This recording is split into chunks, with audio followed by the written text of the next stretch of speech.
नमस्कार, TV20 news में आपका स्वागत है। ताज़ा तरीन खबरों के साथ मैं हूं डॉक्टर प्रियंका सोनी। आइए शुरू करते हैं खबरों का सिलसिला फटाफट अंदाज में। वो ठेका खुल गया ओए!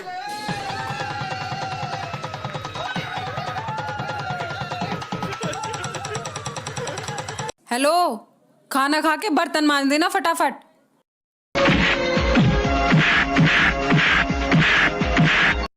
जानती नहीं है आज 4 मई है।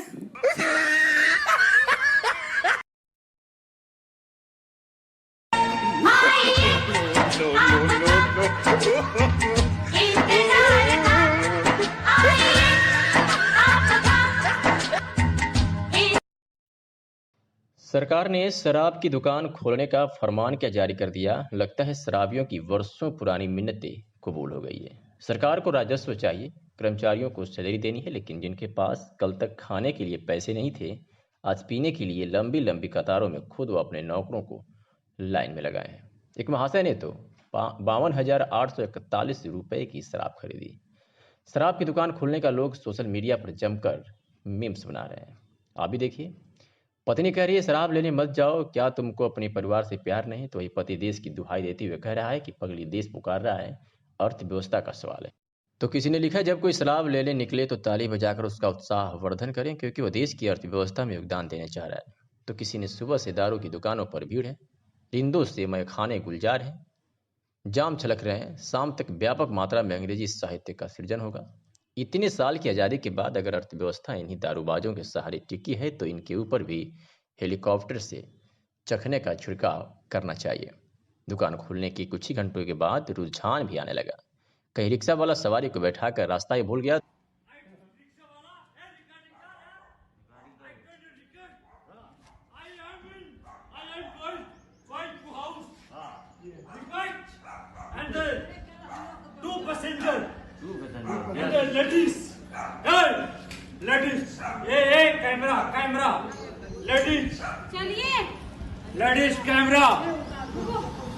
तो कोई शराब के नशे में इतना चूर था कि अपनी कार से सड़क किनारे खड़े वाहनों में टक्कर मारता सांप के जैसे गाड़ी चला रहा था।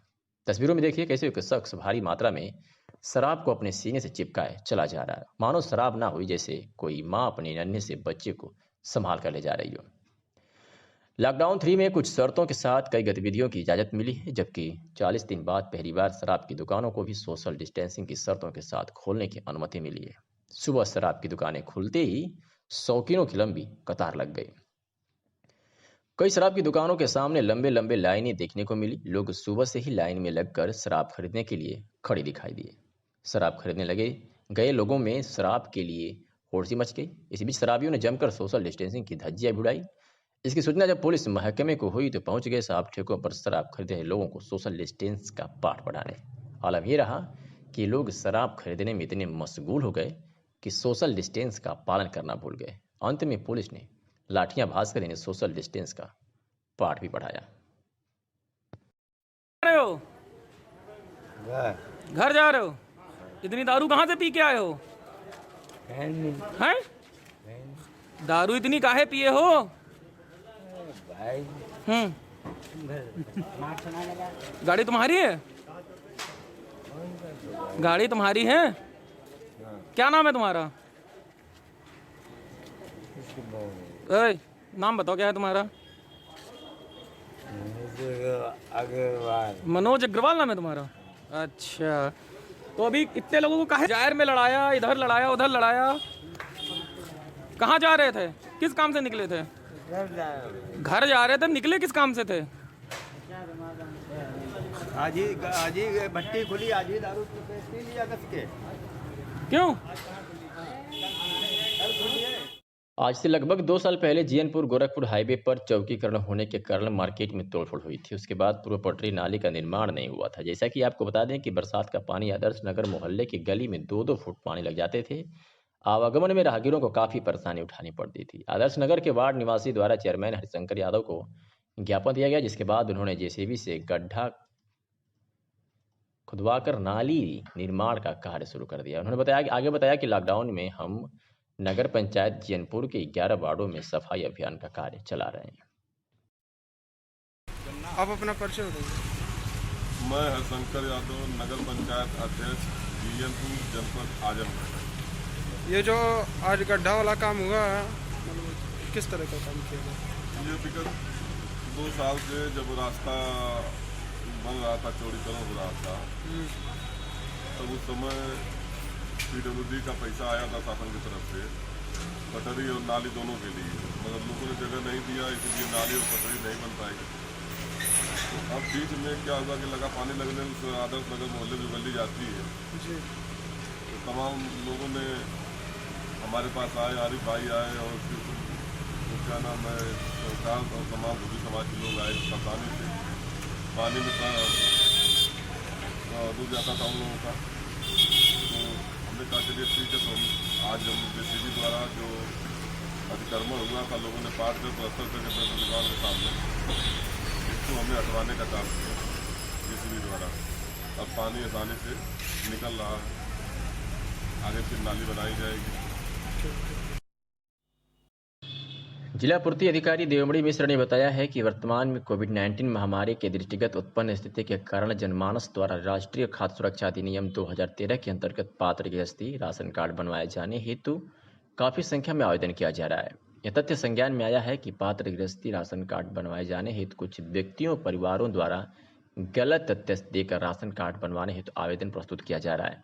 उल्लेखनीय है कि ऐसे परिवार जिनमें एक भी सदस्य आयकरदाता है, परिवार में 4 पहिया वाहन है, AC लगवाए हैं, जिनके पास 5 kVA या उससे अधिक क्षमता का जनरेटर है, नगरीय क्षेत्र में 100 वर्ग मीटर से अधिक का आवासीय फ्लैट, 80 वर्ग मीटर या उसके अधिक कॉरपोरेट एरिया का व्यवसायिक स्थान हो या शस्त्र लाइसेंस हो के अंतर्गत अपात्र की श्रेणी में आते हैं। ऐसे व्यक्ति परिवार द्वारा यदि गलत तथ्य देकर राशन कार्ड बनवाया जाता है तथा राशन प्राप्त किया जाता है, तो संबंधित व्यक्तियों से उसके द्वारा उठाए गए खाद्यान्न की बाजार दर पर नियमानुसार वसूली करते हुए उसके विरुद्ध विधिक कार्रवाई की जा सकती है। जिला पूर्ति अधिकारी ने जनमान्य से अपील किया है कि उपरोक्त के अनुसार क्राइटेरिया में आने वाले परिवार यदि उनके राशन कार्ड जारी हो अथवा उन्होंने गलत आवेदन किया हो, तो वे अपने राशन कार्ड आवेदन पत्र जिला पूर्ति कार्यालय आजमगढ़ में तत्काल समर्पित कर दें। आजमगढ़ एसपी के निर्देश पर जनपद में चलाए जा रहे अपराध व अपराधियों पर नियंत्रण हेतु अभियान के तहत थाना देवगांव की पुलिस ने जनपद बलिया के थाना फेफना निवासी सत्येंद्र सिंह पुत्र स्वर्गीय नारायण सिंह को गिरफ्तार किया है। तो वही थाना रानी की सराय पुलिस ने अलग अलग 2 जगहों से मोहम्मद नासिर पुत्र अकील अहमद और दहेज हत्या के मुकदमे में वांछित एक अभियुक्त को गिरफ्तार किया है।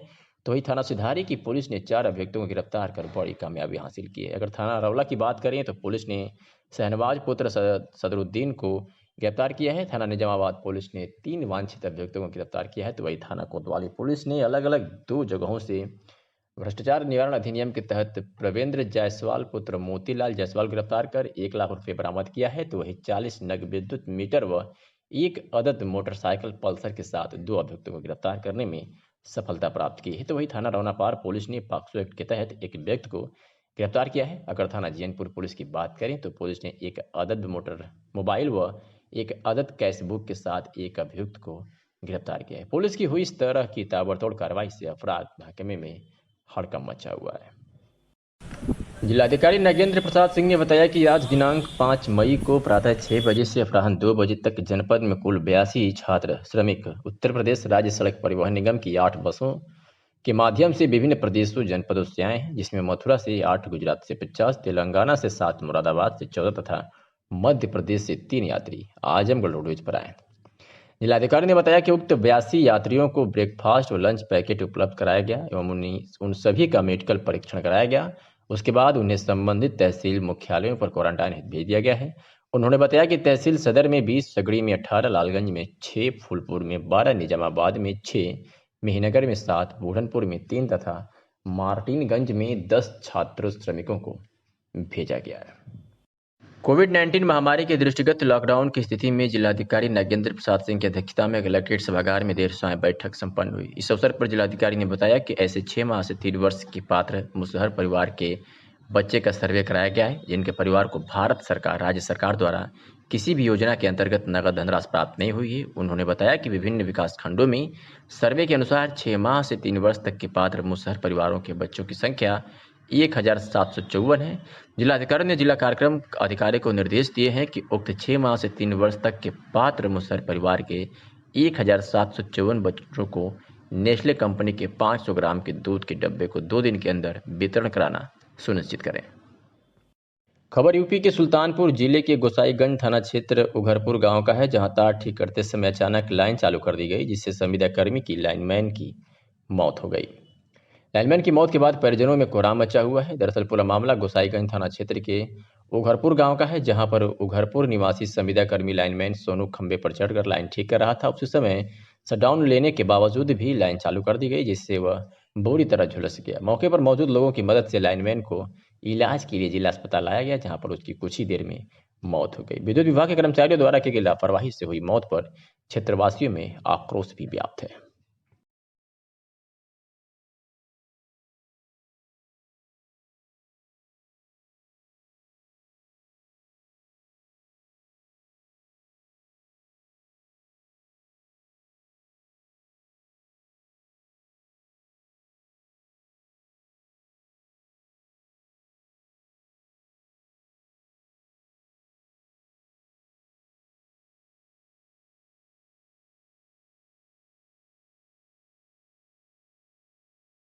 लाइन जोड़ रहा था, वो सिट डाउन लिया था।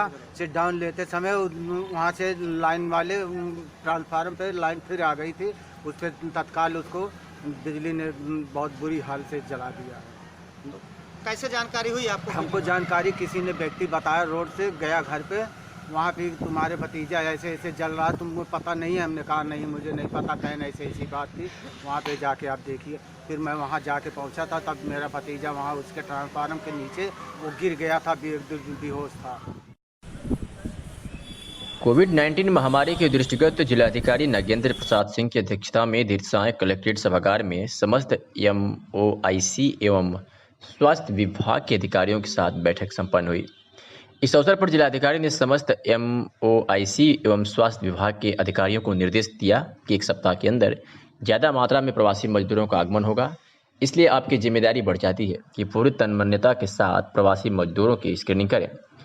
स्क्रीनिंग के बाद यदि कोई लक्षण प्राप्त नहीं होता है तो उनको होम क्वारंटाइन कराएं या शेल्टर होम में रखने हेतु निर्देशित करें।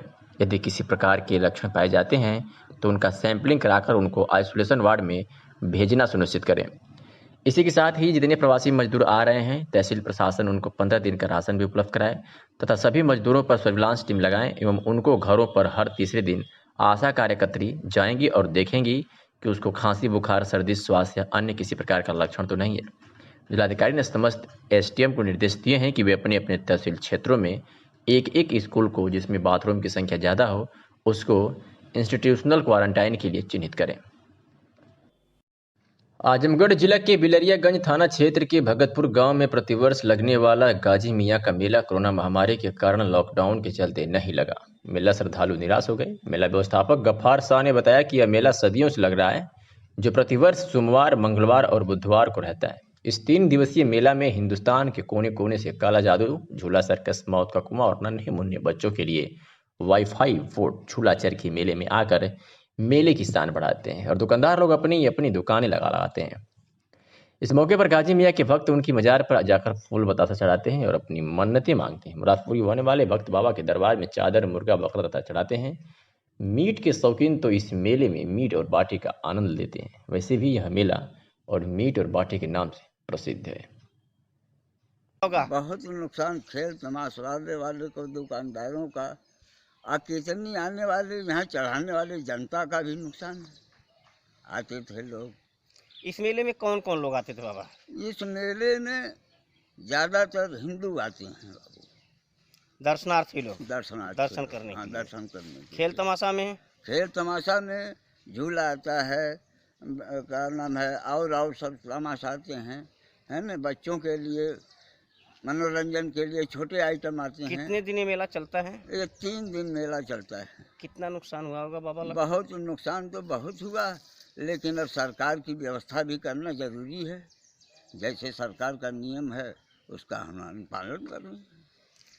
बाबा ने बताया कि लॉकडाउन का पालन करने के लिए सरकार के आदेशानुसार ये मेला नहीं लगा। TV20 न्यूज के लिए रोशन लाल, भगतपुर।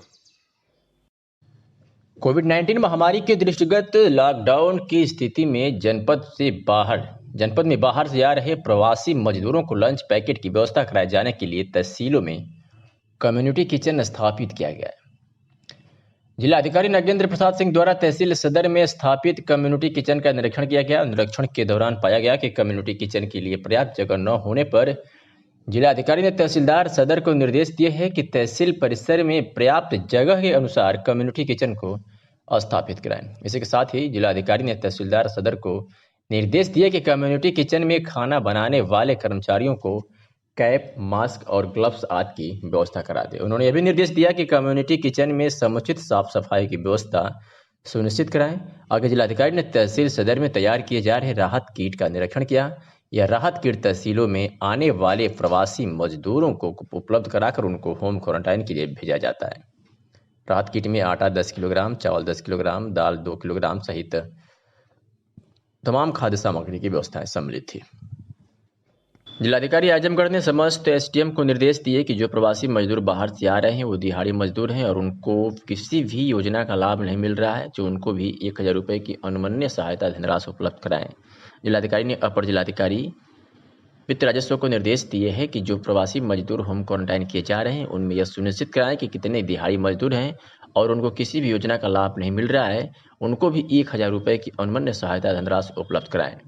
जिलाधिकारी ने समस्त एसडीएम को निर्देश दिए कि जो प्रवासी मजदूर बाहर से आ रहे हैं उन पर निगरानी करने हेतु कार्य योजना तैयार करें। इस अवसर पर मुख्य विकास अधिकारी आनंद कुमार शुक्ला, मुख्य राजस्व अधिकारी हरिशंकर, अपर जिलाधिकारी प्रशासन नरेंद्र सिंह सहित तमाम अधिकारी मौजूद रहे।